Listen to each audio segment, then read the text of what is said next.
Welcome back to the channel, everyone. Today's courtroom moment isn't just another legal disagreement, it's a pressure cooker situation that explodes right in front of us. What starts as a procedural dispute over statute interpretations turns into a tense confrontation involving professionalism, gender bias, and the emotional weight attorneys carry into high-stakes cases. Before we even get into the specifics of the motion, the atmosphere is already charged. You're going to hear the prosecutor step forward with a level of frustration she's clearly been holding back for a while. And she doesn't just talk about legal positions, oh no, she directly calls out what she believes is gender-based disrespect from defense counsel. That's something you rarely hear stated out loud in open court, let alone in such a controlled, powerful way. Now, the case being called, People of the State of Michigan versus Cyrus, becomes the backdrop for something much larger. The prosecutor stands firm, asserting her right to advocate without facing personal attacks. Meanwhile, defense counsel will soon insist he's done nothing unprofessional, claiming his conduct is purely legal strategy. And then there's the judge. He enters the discussion calmly at first, but as the hearing unfolds, you can see his reactions sharpen. There are moments where judge is clearly disappointed, even taken aback, which in courtroom language is about as strong as it gets without holding someone in contempt. As you watch this play out, I want you to pay close attention to two things. The shift from legal argument to personal conflict, where exactly does it happen, and why? The judge's tone, his responses are subtle, but they reveal a lot about how seriously he views the accusations. And keep this question in mind, who do you think crossed the line first, or did the line move as tensions escalated? Strap in, because what you're about to hear is one of the most emotionally laden exchanges we've seen in a Michigan courtroom this year. Let's dive in.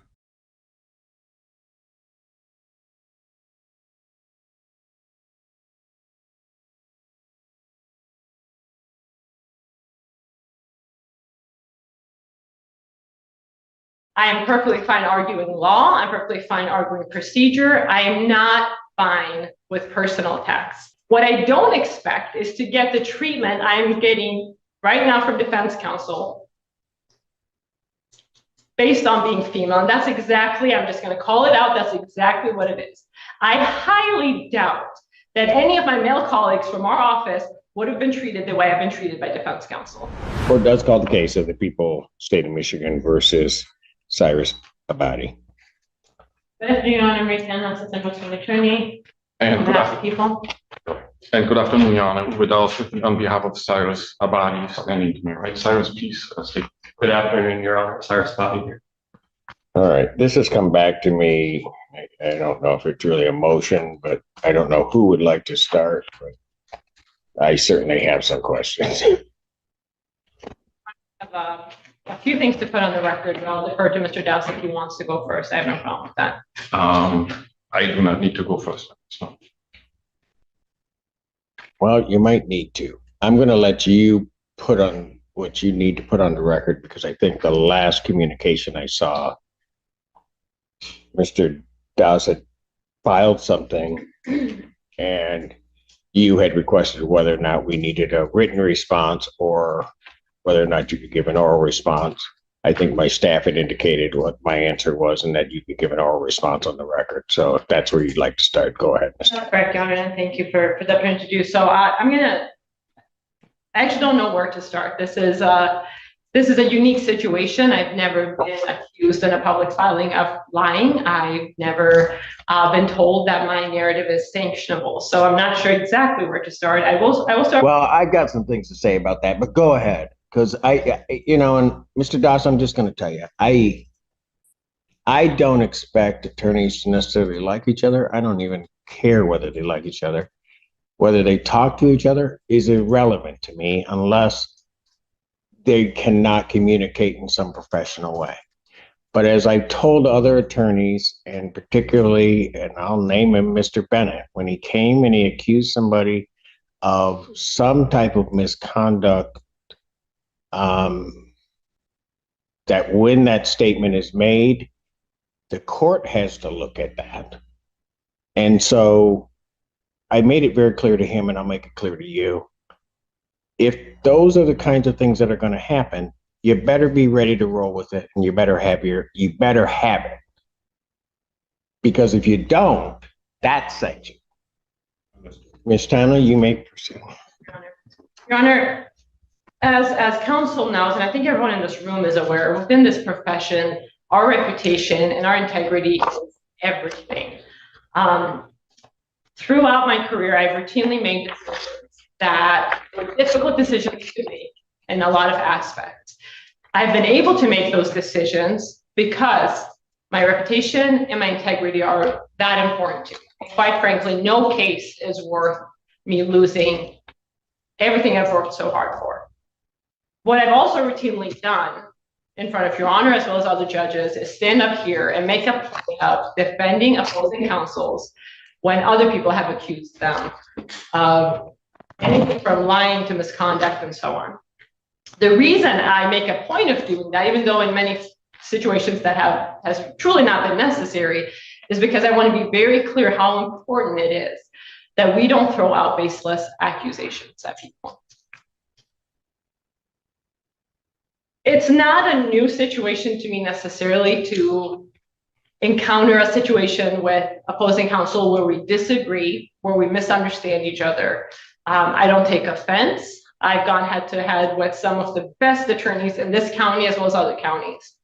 And not once have I been accused of what defense counsel is accusing me of. And what bothers me more is I actually started out respecting defense counsel a great deal. As far as I knew, we had a fine working relationship, and I had no reason to believe that anything changed. I think I in this situation, have been more patient, respectful, and understanding of this defense counsel than I would have been with a lot of other counsel for that reason, because we started out respecting each other. Obviously, we've had a point where that's changed. I'm not sure exactly why, and maybe counsel will enlighten us today, but he seems to have a personal problem. I am perfectly fine arguing law. I'm perfectly fine arguing procedure. I am not fine with personal attacks.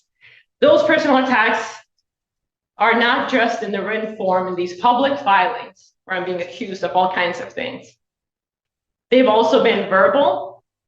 They've also been contained in an email communication. I haven't done, and quite frankly, Your Honor, I wasn't going to bring this up because I don't take personal offense. This field makes us develop very thick skin, and I don't anticipate in dealing with other people within this field for them to have thinner skin than I do.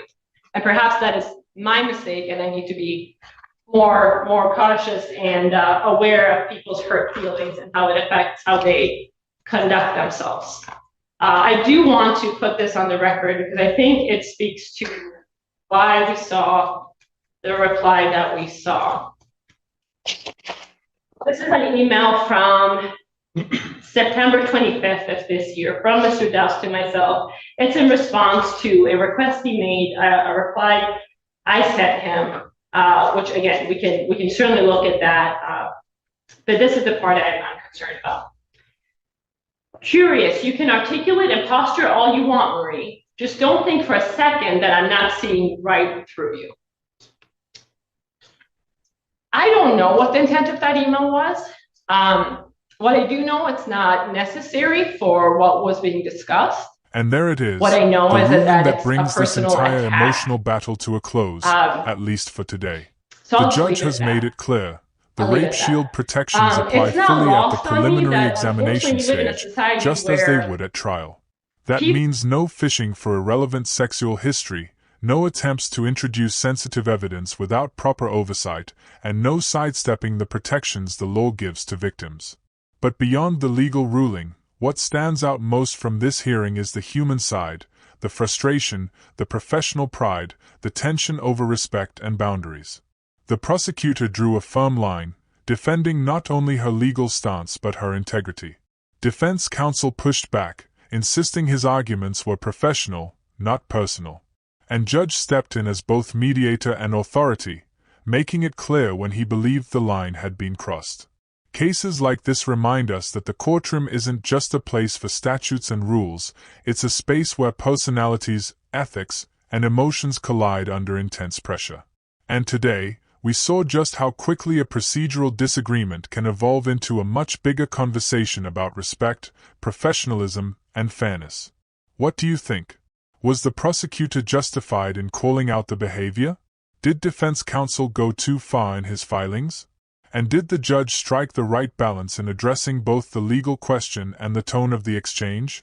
If you found this case as shocking and thought-provoking as we did, make sure to hit that like button, share your thoughts in the comments, and don't forget to subscribe for more in-depth courtroom breakdowns just like this one.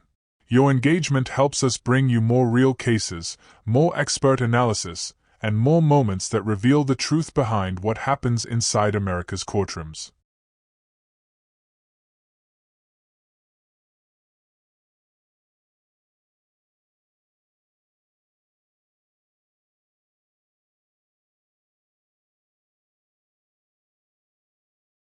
Think that they can address female attorneys a certain way that differs from how they would address male attorneys.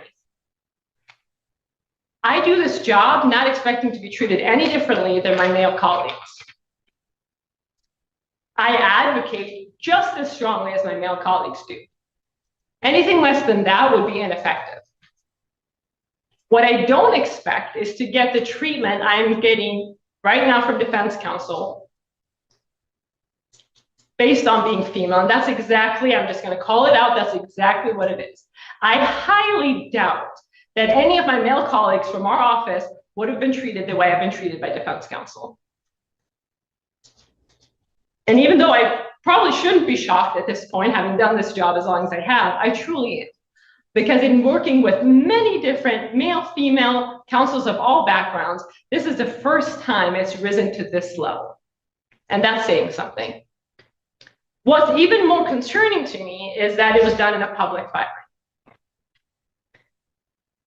Now, I realize, and I've come to understand that defense counsel's feelings were hurt by what he seems to believe is attitude for me or my treatment of him.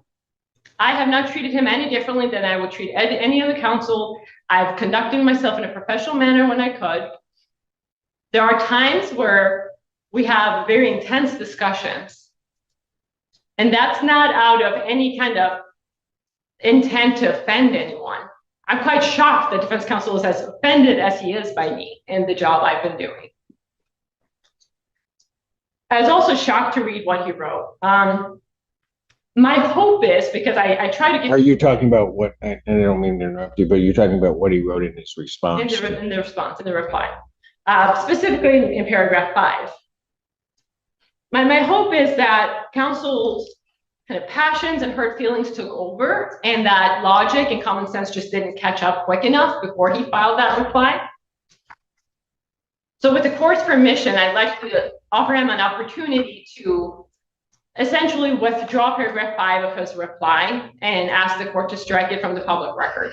I think that's the appropriate thing to do. I'm not going to sit there and ask for an apology, but at the very least, that is what he could do to remedy the situation. And I do have serious concerns about his ability to efficiently represent his client when he seems to have such hurt feelings and such a personal problem with him. So that might be something he might want to consider. And I'm not going to discuss the case. That's something I appreciate the opportunity to put that on the record. I felt the need to defend myself. Judge Barr was present for a great deal of our conversation, actually all of our conversation in chambers. And I'll kind of leave it at that. As to that issue, and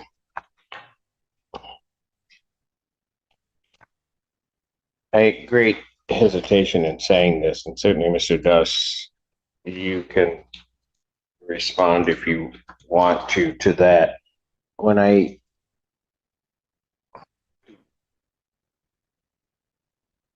let me just say this before you respond.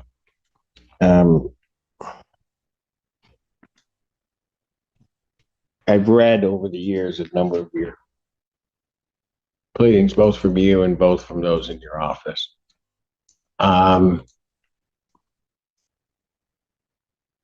I'm trying to be careful in the way that I put this. What I read when I received that,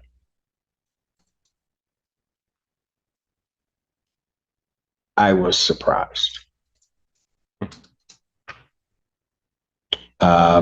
Surprised, and I will say a little bit taken aback. Mainly because, and you know me, I'll just be blunt, I expected better from you. So, and I say that not with any thought as to how I would rule on this issue, because that wasn't really what was playing into my mind.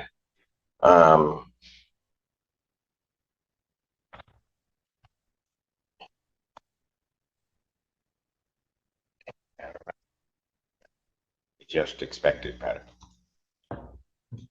Go ahead, Mr. Dobbs. Thank you. This is not personal, Judge. This is professional. Which part? What I have put in writing and submitted to the court. No, Mr. Doss. And I'll let you go on. But no, this was clearly personal. I have been reading briefs and preparing briefs, memorandums for over 30 some odd years. I've been reading them as a judge for over a quarter century. Attorney that I'm taken back by what you put in and that I expected better. You can take that however you will. You can defend yourself. You can say I'm all wrong, that I'm washed up, that somehow or another you can say whatever you want. But I don't say it unless I mean it. Understood. Go ahead.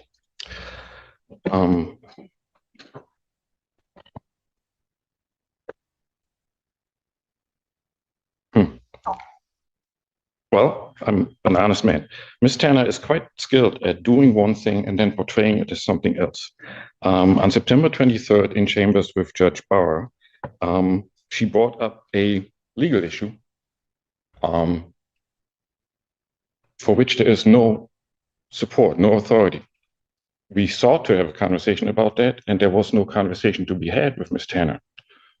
And so the exam ended up being adjourned because Judge Bauer at the moment was not in a position to decide any of this. The legal issue before the court is, there's no dispute that preliminary examinations are governed by statutes, court rules, and the Michigan Rules of Evidence. And under those rules, under MRE 4482C, defense counsel at exam at a CSC case may inquire about what is permitted within those rules. The proposition before the court is raised at the last occasion is that for defense counsel to elicit evidence under that rule at exam, there first has to be a motion and offer of proof. For that proposition, there's no authority whatsoever. Okay, Mr. Doss, can I just stop you since you want to get into the substance of it? Let me just say, all the years I've been sitting on the bench, the rape shield statute has applied at preliminary examination. Because if it didn't, it frankly makes no sense. To say to someone, we afford you these protections from this intrusion into your life here, but we don't do it here, makes no sense. Because it's one of those things that once the cow has left the field, it's out. It's just there. And so it doesn't make any sense. Moreover, Mr. Doss, I was a bit surprised by it because your colleague, Mr. Shea, has argued the rape shield at preliminary examination, I believe on 2 occasions, but certainly one before me, and never indicated, never said whatsoever that it does not apply at preliminary examination. Go ahead. Well, the authority that there is on that issue is to the contrary. I believe it, I put it in writing. I provided the court with the authority. What in fact I did was I did not submit an advocacy piece. I did not, I'm not asking anything of the court. I'm not trying to convince the court of anything. I advised the court on what the law is. I believe I was well within the rules on going about it in that way. As far as now, what Ms. Tanner put on the record earlier, I understood, based on what the law is, that Ms. Tanner on September 23rd was taking an unsupported legal position and was, in a way, misinforming Judge Barr about it and was not having a conversation about it. What, misinforming Judge Barr that the rape shield applied at preliminary examination? Yes. She would be taking a position that has been the longstanding practice in this county. How can you say that she's somehow just come out of with something out of thin air? Show me one case, Mr. Dawson, in this county where rape shield has not been applied and not stood at preliminary examination. The aspect that doesn't apply is the mechanism of a motion and offer of proof in MCL 750520J2. That aspect is just not applicable at this stage. It comes into play once the case is bound over. And that's the very issue that Ms. Tanner raised. She approached me asking whether I would elicit any testimony. So, Mr. Das, you paint yourself into a corner. Because if that's the argument, then none of it comes out at prelim. Because the judge at prelim is the gatekeeper of all of that. And so what would actually end up happening is none of it would come in, ever. And then you go ahead and just make your argument in, you make your argument in circuit court. Well, I understand we disagree on what the applicable law is on the issue. I did put it in writing. It is published. Oh, but I'm talking about two different things, Mr. Doss. I'm saying if you're indicating that the doctrine of rape shield and the protections that it's afford do not apply at prelim, then the judge, quite frankly, has the option of not hearing that testimony. Plain and simple. And then I just don't let it in. If I'm handling it, I don't let it in.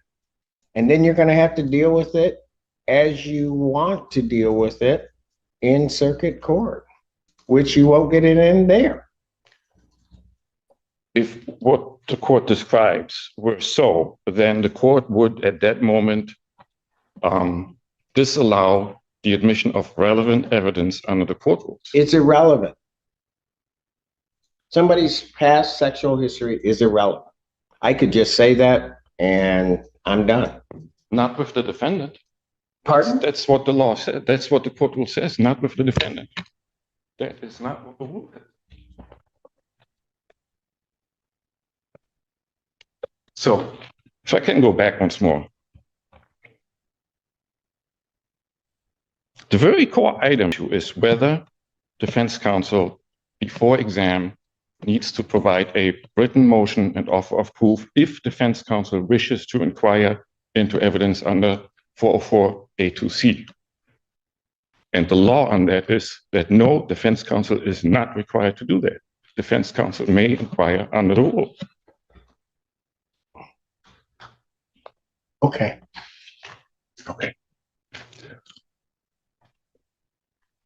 And if the judge says, I need a motion before you do it, what do you then answer? I would ask the judge, what is the legal basis for making that requirement? And the judge is going to say, because I said so.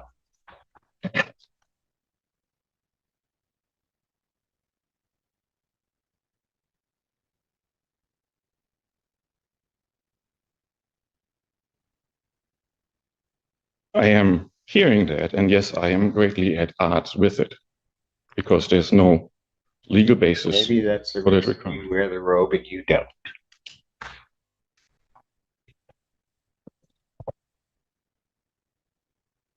All right. I did submit in writing what I know the law to be, and I stand by that. Anything additional, Mr. Town? At this point, Your Honor. All right, this court is ready to rule so that there's an order that Fashion Judge Barr can deal with. And that is that this court indeed does believe that the rape shield statutes were intended to offer certain protections to potential victims. That evidence, and this specifically needs to be noted, that evidence shall not be elicited at preliminary examination in any greater or lesser fashion, but in the same manner as that evidence would be alluded to at trial. To do otherwise would make the rape shield a nullity in its entirety. And so therefore, that evidence will not be allowed until such time as the court has had an opportunity to see what evidence is proffered at preliminary examination, is going to be proffered at preliminary examination. Tanner, you will prepare the order. I will sign off. And there it is, the ruling that brings this entire emotional battle to a close, at least for today. The judge has made it clear. The rape shield protections apply fully at the preliminary examination stage, just as they would at trial. That means no fishing for irrelevant sexual history, no attempts to introduce sensitive evidence without proper oversight, and no sidestepping the protections the law gives to victims. But beyond the legal ruling, what stands out most from this hearing is the human side, the frustration, the professional pride, the tension over respect and boundaries. The prosecutor drew a firm line, defending not only her legal stance but her integrity. Defense counsel pushed back, insisting his arguments were professional, not personal. And judge stepped in as both mediator and authority, making it clear when he believed the line had been crossed. Cases like this remind us that the courtroom isn't just a place for statutes and rules, it's a space where personalities, ethics, and emotions collide under intense pressure. And today, we saw just how quickly a procedural disagreement can evolve into a much bigger conversation about respect, professionalism, and fairness. What do you think? Was the prosecutor justified in calling out the behavior? Did defense counsel go too far in his filings? And did the judge strike the right balance in addressing both the legal question and the tone of the exchange? If you found this case as shocking and thought-provoking as we did, make sure to hit that like button, share your thoughts in the comments, and don't forget to subscribe for more in-depth courtroom breakdowns just like this one. Your engagement helps us bring you more real cases, more expert analysis, and more moments that reveal the truth behind what happens inside America's courtrooms.